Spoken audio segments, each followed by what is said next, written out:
Hola, bienvenidos al canal digital de la Escuela Arnold Gesell, donde trabajamos día a día para que el aprendizaje de nuestros estudiantes sea tan firme como la raíz de una casa. Soy la profesora Karina Roa Castro del cuarto año básico y hoy vamos a trabajar mitos y leyendas. ¿Cuál será el objetivo del día de hoy? Diferenciar por sus elementos constituyentes un texto mitológico de un texto legendario. ¿Qué es diferenciar? Ustedes ya lo han trabajado, pero recordamos que diferenciar es hacer una o más distinciones entre dos o más cosas, personas, elementos.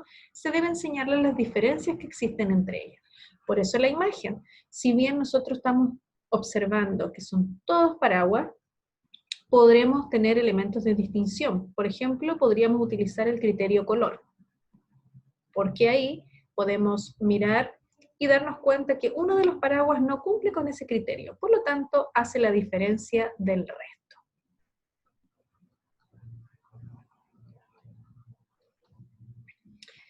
Características de un mito. Quiero que pongan mucha atención.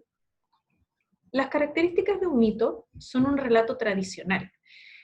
Este relato tradicional es transmitido de una manera oral. Recuerden que hace mucho tiempo no se utilizaban dejar por escrito las cosas, sino que se trasladaban de generación en generación. Sus personajes son seres extraordinarios, hablamos de dioses, de heroínas con superpoderes, generalmente fuera de lo natural o de lo normal. Explica el origen y la creación de las cosas, mucho antes de que existiera la humanidad. Explica el origen de la naturaleza, de cómo se creó el planeta Tierra, de los animales, etc. Se sitúan anterior a la presencia de la humanidad sobre la Tierra. Como yo les decía, generalmente los mitos nos cuentan cómo se creó al hombre, cómo se creó a la mujer, cómo se creó la naturaleza, los animales, la vegetación o el planeta, o también las inclemencias de la naturaleza, como los volcanes, las erupciones, todo lo que tenga que ver con la creación de nuestra Tierra. Generalmente son de carácter religioso, vienen acompañados de dioses. Las temáticas, si bien son universales, respondan o tratan de responder a preguntas existenciales. Generalmente son cosas que nos importan a todos. Generalmente son explicaciones de las creaciones de cosas, elementos u objetos que todos conocemos, ¿ya? Y surgen a través de la fantasía del hombre. Quiero que pongan mucha atención porque vamos a ver ahora un mito muy breve, pero que tienen que poner mucha atención para luego identificar los elementos que yo ya les nombré.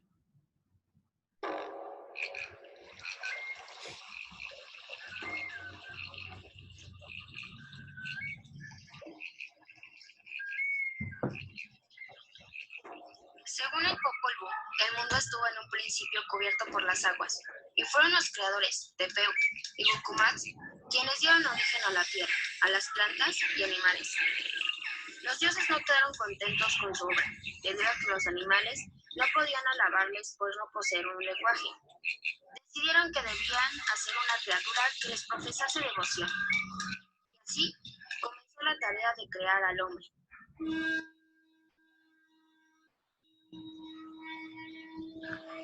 Los dioses crearon a la primera pareja humana, que era de barro. La moldearon con minuciosidad y sin olvidar ningún detalle. Sin embargo, estos eran débiles y apenas podían mantenerse en pie. Además, se deshacían con la lluvia y tampoco podían hablar. La segunda pareja fue hecha de madera, de árbol para él y de carrizo para ella. Ahora todo parecía mejor. Se reprodujeron y se extendieron por el mundo. Tenían un lenguaje y se comunicaban entre ellos, pero nunca elevaron su voz hacia los dioses que les habían creado. Estos hombres no tenían sentimientos, no poseían memoria sobre su pasado y vagaban por el mundo sin saber de sus orígenes divinos. Y así vivieron dioses y hombres por algún tiempo hasta que los dioses decidieron condenarles a muerte. Una oscura y densa lluvia cayó sobre la tierra destruyendo todo. Los hombres de madera desaparecieron y dejaron como única descendencia a los simios. Tepeu y Gucumat se reunieron y lo intentaron por tercera vez. Usaron madera y añadieron maíz amarillo y rojo. Con la madera hicieron las partes rígidas.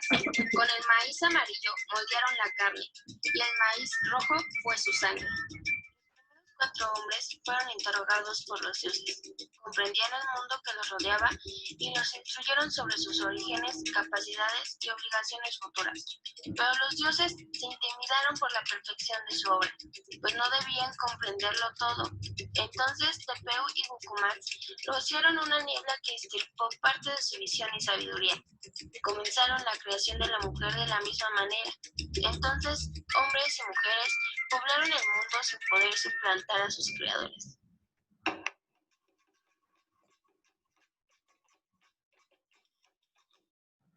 Si pusieron mucha atención, vamos a continuar trabajando. El mito se llamaba la creación del hombre, ¿cierto? Si hacemos un resumen y recordamos las características que habíamos leído antes, hablamos de los personajes. Estos personajes hablaban de un creador y hablaban de Dios, ¿cierto? Estos dos personajes principales fueron enviados por dioses quienes les dieron la tarea o la misión de crear al hombre. ¿Dónde se originó o qué es lo que está explicando? Más bien, está explicando de forma muy rápida, quizás menciona el origen de la tierra, de las plantas, de los animales, porque finalmente lo que se busca explicar en este mito, cómo fue que se creó al hombre posterior a esta creación de la tierra, plantas y animales. Cuando hablamos de la temporalidad, nosotros también dijimos que los mitos son anteriores a la creación de los humanos, por lo tanto, dentro del mito se nombra que esto fue anterior a los humanos, porque si recuerdan, recién se estaba creando la tierra, plantas y animales, y la dificultad o lo que se quiere expresar en este mito es justamente cómo se creó a los hombres. Habla de dioses, ¿se acuerdan que que tenía que ver una de las características con la religiosidad? Ellos hablan de dioses, de divinidades, que son los que les dan, en definitiva, la magia o los envían a hacer estas creaciones. ¿Y cuál es el problema que se plantea o la explicación que se quiere dar de este mito? Es cómo fue creado este hombre, a través de diferentes, digamos, pócimas, primero de barro, luego de madera, y luego con esta mezcla de arcilla, qué sé yo, y cuando quedaron conformes, finalmente los dejaron desde la última mezcla o desde el último tercer intento, en donde ellos pensaron que podía ser lo más apto para la creación de este hombre, porque no les salía a la perfección. Recuerdan que en la clase nosotros alcanzamos a ver unos mitos muy parecidos de la creación del hombre, por eso quise ponerlo, porque eran muy distintos al mito Rapa Nui, en donde se creaba a través de un pájaro, o al mito mapuche, que se creaba a partir de 2 mujeres que nacieron desde la lava del volcán. Vamos entonces ahora a ver la leyenda. Pongan mucha atención porque si bien hay muchas características que son muy conocidas, hay unas puntuales que les van a hacer a ustedes pensar y decir cuál es la diferencia entre una u otra.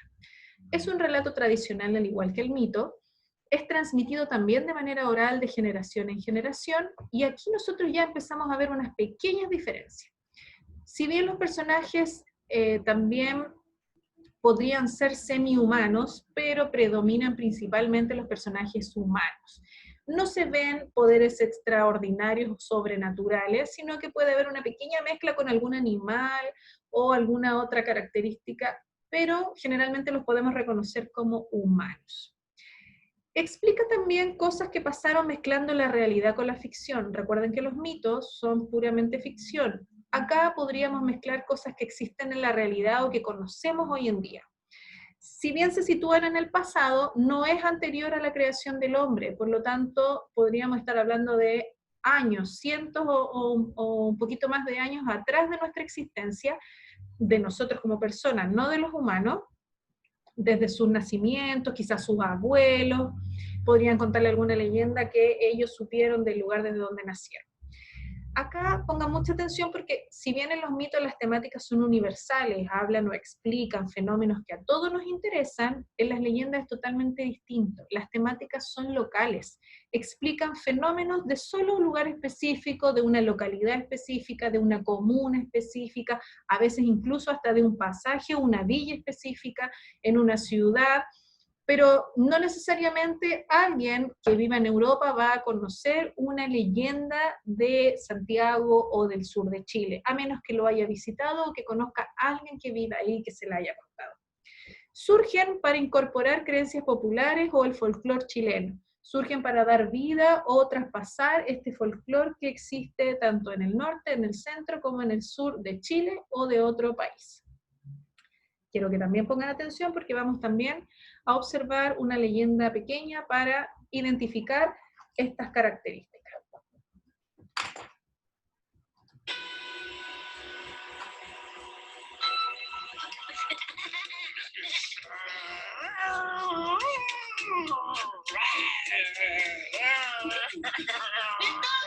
No, todavía no.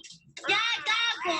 ¡Préstamela! ¿Desde cuándo tú me das órdenes? Niños, no peleen. Aprendan a compartir las cosas como buenos hermanos.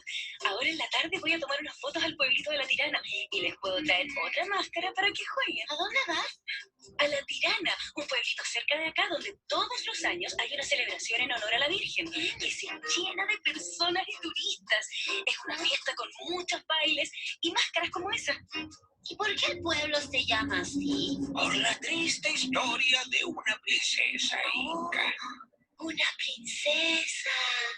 Por el año 1500, los españoles que llegaron a Chile tenían muchos indios cautivos. Entre ellos, un sacerdote inca y su bella hija, la princesa Ñustahuillac. Uno de los españoles era mi don Eusebio.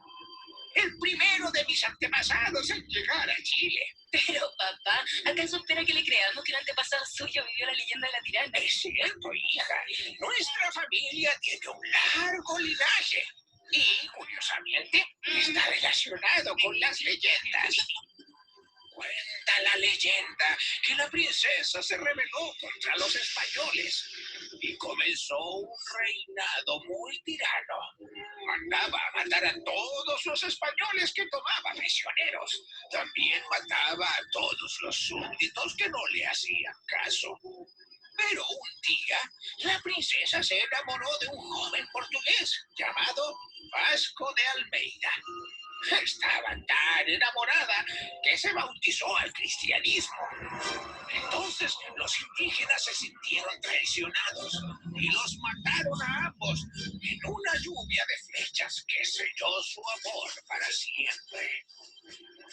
Muchos años más tarde encontraron la sepultura de ambos en este lugar y mandaron a hacer una iglesia en el pueblo que hoy llaman La Tirana. ¿Se fijaron? Esta leyenda también es igual de cortita que el mito que vimos un poquito antes. Y también vamos a analizar estas características que encontramos en ella. La historia de la Virgen de La Tirana. Cuando hablamos de los personajes, nosotros dijimos que eran humanos o semi-humanos. En este caso era un humano, ¿cierto? Era una princesa inca que se casa con un joven portugués. Ninguno de los dos tiene poderes sobrenaturales, son, digamos, humanos que, al igual que nosotros, vivieron hace unos años antes y que tenían alguna condición distinta como ser príncipe o princesa. ¿Qué es lo que busca explicar esta leyenda? Como yo les decía, no es un tema universal, sino que es más local. Explica el origen del nombre del pueblo de La Tirana, porque es el niño quien le pregunta ¿por qué se llama Tirana al pueblo de La Tirana? Y este abuelo, como está relatándoles de forma oral, está traspasando de generación en generación, les va a contar por qué se llama el pueblo de La Tirana. Aproximadamente fue en el año 1500, por lo tanto también hay un tiempo que es concreto, no es antes de la creación de los humanos. Si bien el mito es exclusivo o habla más de la religiosidad, acá se menciona, porque en la época en donde se desarrolla esta leyenda, está muy marcado el cristianismo o la incorporación de la iglesia a nuestro país. Y como yo les decía, la problemática o lo que busca expresar esta leyenda es por qué se le llama al pueblo con ese nombre, Tirana. Y es ahí donde cuenta la leyenda o la historia que mezcla estos personajes que es ficción, con realidad. ¿Qué podríamos nosotros decir concretamente que es realidad? Cuando se toman las fotografías, cuando se habla del amor, cuando se habla de la muerte, la sepultura, pero podríamos decir, a lo mejor hay un poco de ficción en la forma en que esta pareja muere, o lo mala que podría haber sido esta mujer a la que llamaron tirana, ¿cierto? Podemos identificar más elementos reales a diferencia del mito de la creación del hombre. Vamos a poner atención ahora a este cuadro comparativo que podría resumir las características principales en donde se diferencian uno del otro. También hay que destacar que tienen muchas cosas en común, como por ejemplo que son relatos orales, ambos. Desde que se comenzaron o desde que se conocen los mitos y las leyendas, son relatos orales traspasados de generación en generación. Obviamente, yo me imagino que ustedes conocen el jueguito del teléfono, entonces cada vez que se traspasaba de una oreja a otra, pudieron haber cambiado y pudieron haberse mezclado algunas cosas en lo que resulta finalmente en algún cambio de la realidad, o se incorporó más ficción o más realidad a alguna de las historias. Los mitos son relatos que tratan de explicar el origen del mundo y del universo. Las leyendas, por el contrario, son relatos que tratan de explicar el origen de algún elemento de la naturaleza, humanos, plantas, animales o cosas, pero cosas muy particulares. Es de carácter universal el mito y las leyendas, por el contrario, es de carácter local. En los mitos, los personajes son dioses y superhéroes. En las leyendas, los personajes son seres humanos y a veces con alguna característica extraña, como por ejemplo la leyenda de la Pincoya o la leyenda de la Llorona, ¿cierto? En los mitos, los hechos no contemplan un lugar geográfico determinado, un año específico. Siempre se habla antes de la creación de los humanos o cuando la Tierra recién comienza. En cambio, en las leyendas, los hechos acontecen en lugares geográficos determinados, como en la que acabamos de ver, era específicamente en el pueblo llamado La Tirana, un pueblo que se encuentra al norte de nuestro país. Y también en un año específico, si bien no es tan exacto, pero nos da idea que es en el año 1500. Ahora, les toca a ustedes. Desde sus casas, van a poner mucha atención y espero que lo hagan para que ustedes vayan viendo cómo ha ido resultando esto y si realmente tienen las respuestas acertadas. La niña de mis ojos. Esta es una versión Oreste Plach. ¿Ya?